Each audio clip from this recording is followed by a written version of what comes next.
Several weeks ago, one of my Facebook friends shared a post that just slammed electric cars. The post struck a chord with me because of its negativity and its blatant appeal to an irrelevant expert. In this case, the expert was unnamed, and, if he even existed, he was wrong. This is an example of a common tactic folks use in the climate discussion. Sometimes, as in my friend's post, the expert is anonymous.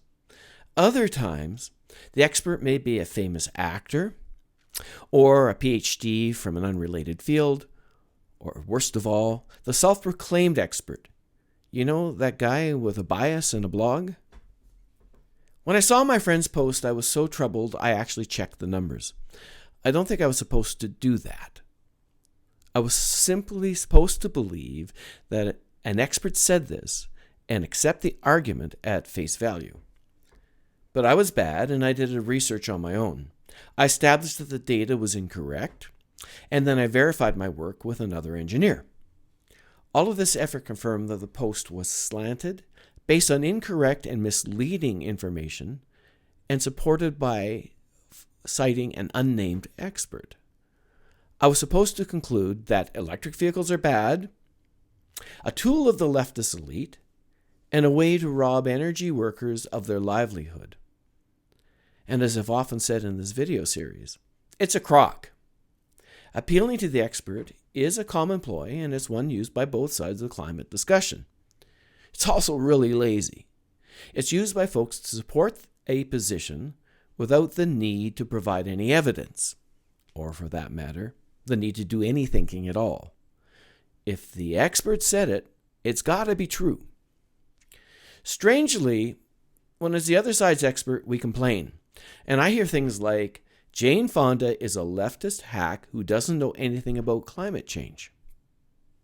But when it's our expert, we're delighted. We say things like, Jane Fonda is simply using her fame to bring awareness to the seriousness of the climate threat. While this is really entertaining, we make no progress towards a common ground. At the end of the day, the person who presents an argument is less important than the assumptions, observations, and data that they use to support that argument. If they're reluctant to share their assumptions, observations, and data, we really should be wary of the argument in the first place. So, we need to do a bit of homework before we start boosting the work of a supposed expert. What are their credentials? What sort of doctor are they? A Ph.D. in literature is possibly not the best person to guide our opinions on quantum physics. The literature professor and the physicist are both experts, but you'd think that their actual area of expertise should have some bearing on their credibility on a particular topic. We should also ask if the information makes any sense in the first place. Does it pass a sniff test? We need to do a bit of checking on our own.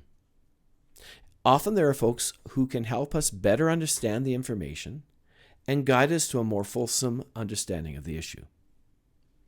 Doing a bit of homework and some critical thinking goes a long way towards protecting ourselves from the illegitimate expert.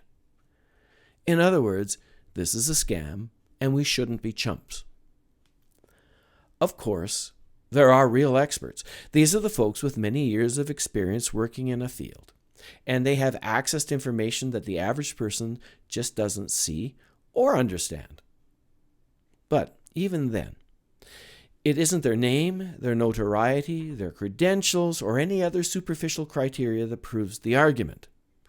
What matters is their knowledge and their ability to lucidly explain how their assumptions, observations, and data support their position. I see appealing to the irrelevant expert as a symptom of depression in the climate grief cycle. This is where folks no longer deny that there is an issue, and they seem to be controlling their fear and anger. But the scale and personal implications of climate change are depressing. So they're trying to find a way to feel better. They're looking for an expert who will tell them that everything is okay and you're doing fine. That would make the problem go away, and then everything could go back to normal.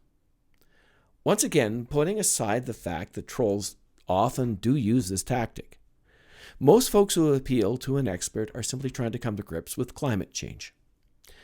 We need to listen. Where possible, we can share factual information to help them out. But the worst thing we can do is put up our expert to refute their expert.